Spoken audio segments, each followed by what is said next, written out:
Hello, pessoal, Bruno Net tá aqui na área e o Nest tá Zeta de volta.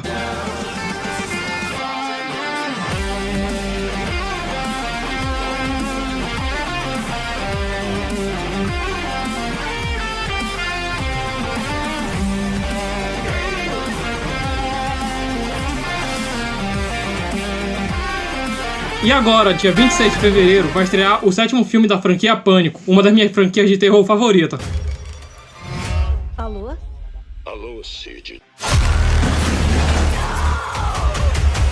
Eu vou queimar tudo aqui. Filho da...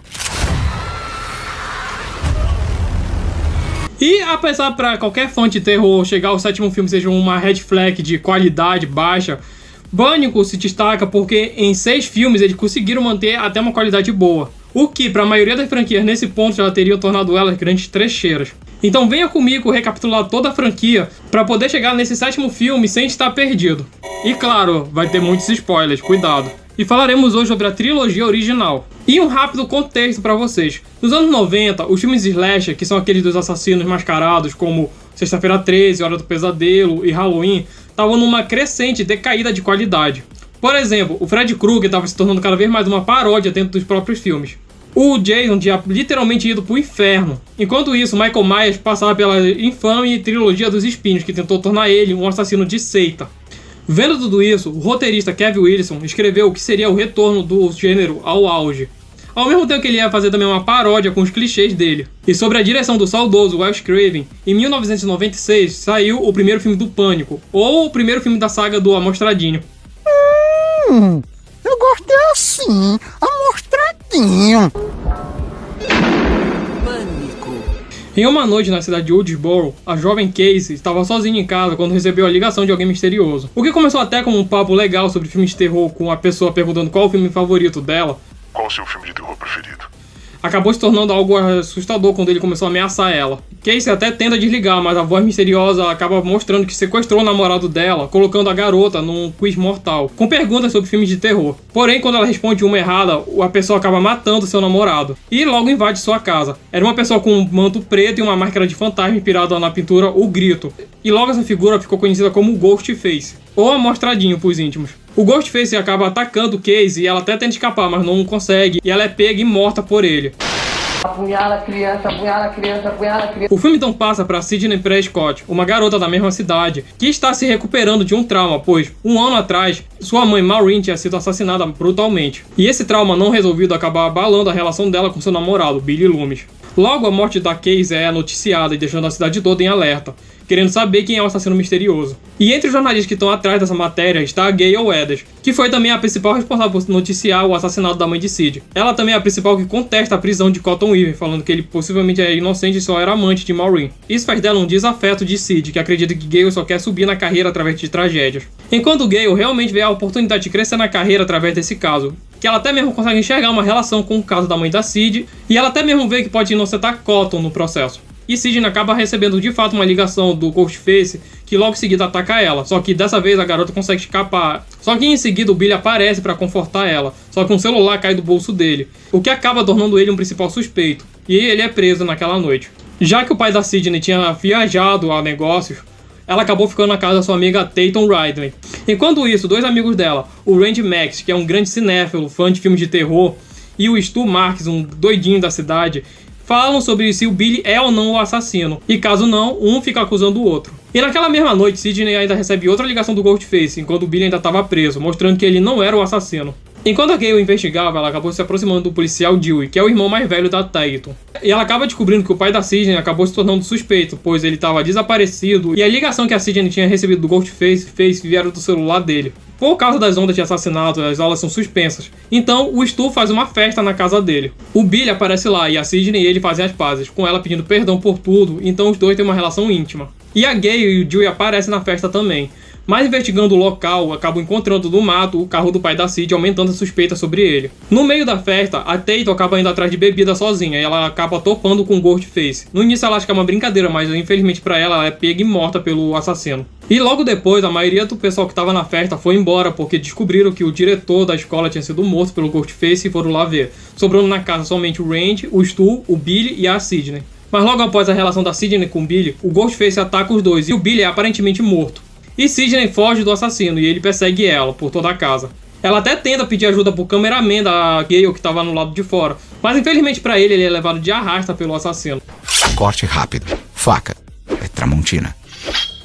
Gale e Dewey retornam à casa, e Dewey tenta parar o assassino, só que ele é brutalmente atacado e aparentemente morto. E Gale tenta escapar, só que sofre um acidente. A Sidney já estava desesperada, ela acaba topando com o Randy e o Stu, que estavam ambos com sangue e um acusando o outro que era o assassino.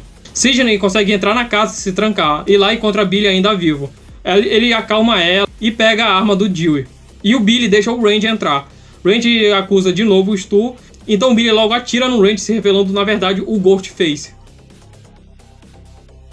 Sidney, desesperada, sai correndo para topar de novo com o Stu, que se revela ser comparsa do Billy e também o Ghostface. E os dois agiam em conjunto para poder despistar a investigação. Billy então revela que tudo aquilo é uma grande vingança contra a família da Sidney, porque um ano atrás ele descobriu que a mãe da Sidney tinha um caso com o pai dele e isso causou a separação dos pais do Billy e a mãe dele ia embora o abandonando.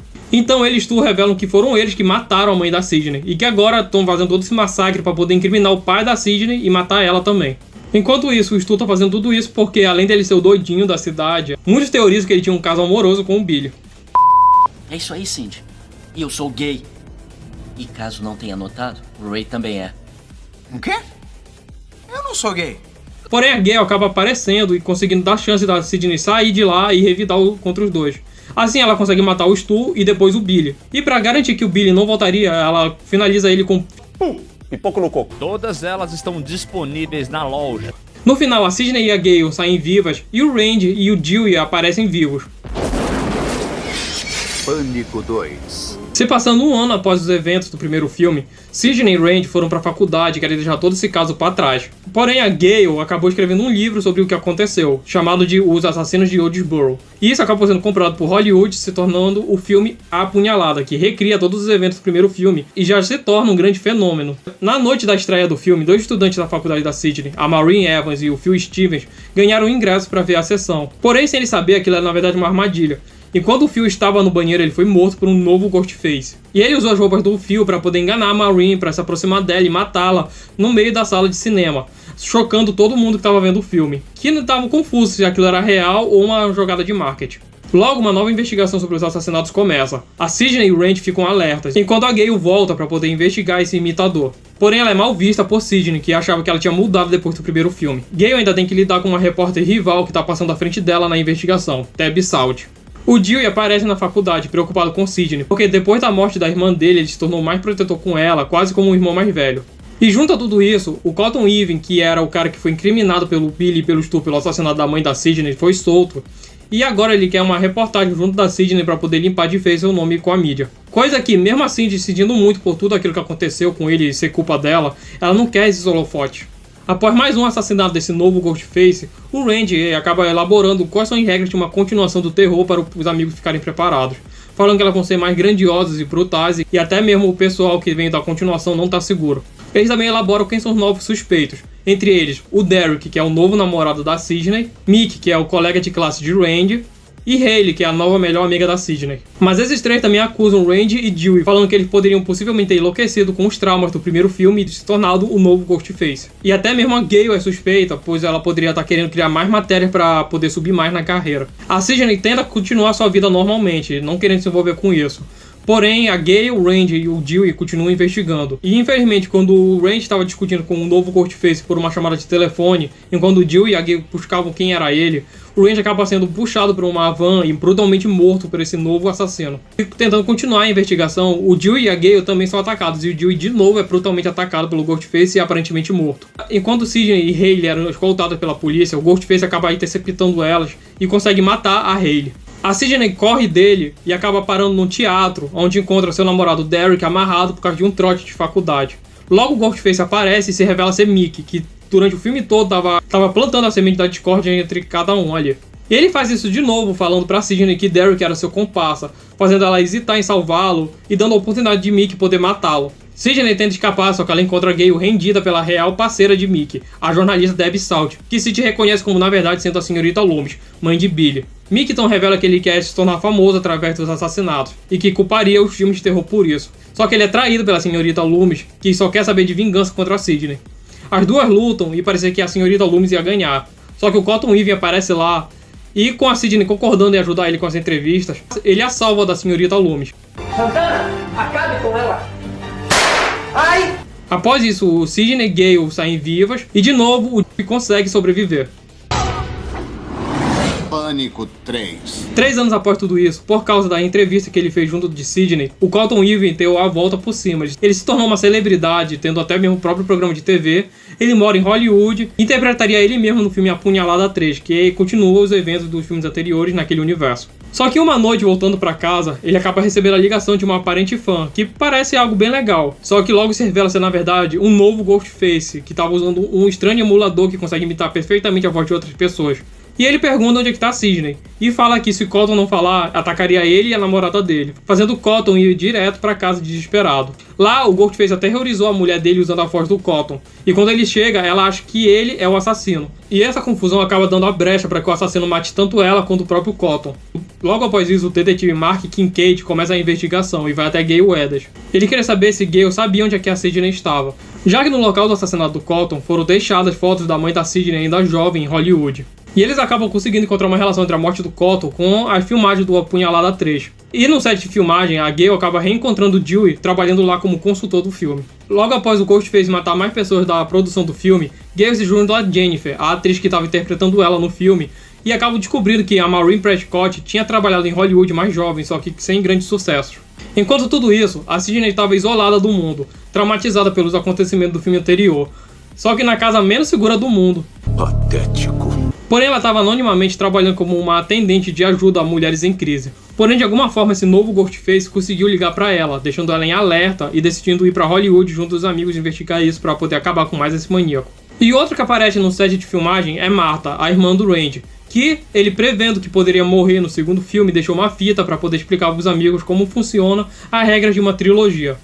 Como agora vai ser tudo ainda mais grandioso, o assassino vai ser ainda mais brutal e até invencível, e que as coisas vão se conectar ao primeiro filme, porque é o fechamento. E com mais tragédias acontecendo no set de filmagem, incluindo a Sidney ser perseguida por esse novo Ghostface, as filmagens de Apunhalada 3 são suspensas. E com isso, o diretor do filme, Roman Bridges, que estava triste porque a sua chance de ascender em Hollywood tinha sido sabotada, convidou todo mundo do elenco, e Jill e Gale, para poder participar dessa festa de aniversário pelo menos. Porém, as coisas acabam piorando quando na mansão do Roman acaba encontrando ele morto. E o Ghostface vai de pouquinho em pouquinho matando o restante do elenco, sobrando só Jill e Gale, que ele consegue capturar.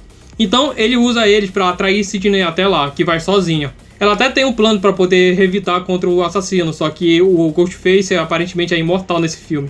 Mas ela é salva pelo detetive Kincaid.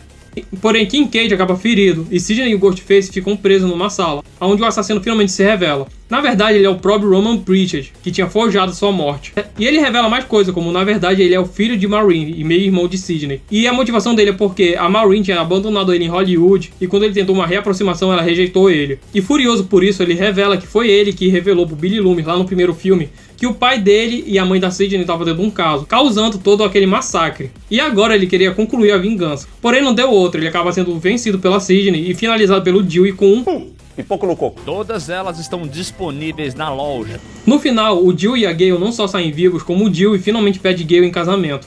Enquanto a Sidney parece que finalmente superou todos os traumas dela e está pronta para uma nova vida, até mesmo começando um relacionamento com o detetive Kincaid. E por hora é isso, pessoal. Isso foi o que aconteceu na trilogia original de Pânico. Me fale aí, desses 3 filmes, qual é o seu favorito e qual desses Ghostfaces é o seu favorito. E fiquem aí ligados pro próximo vídeo, que vamos falar sobre a era Revival de Pânico. Até lá, não esqueça de curtir o vídeo, se gostou, e se inscrever no canal. E obrigado por me acompanhar. Até mais!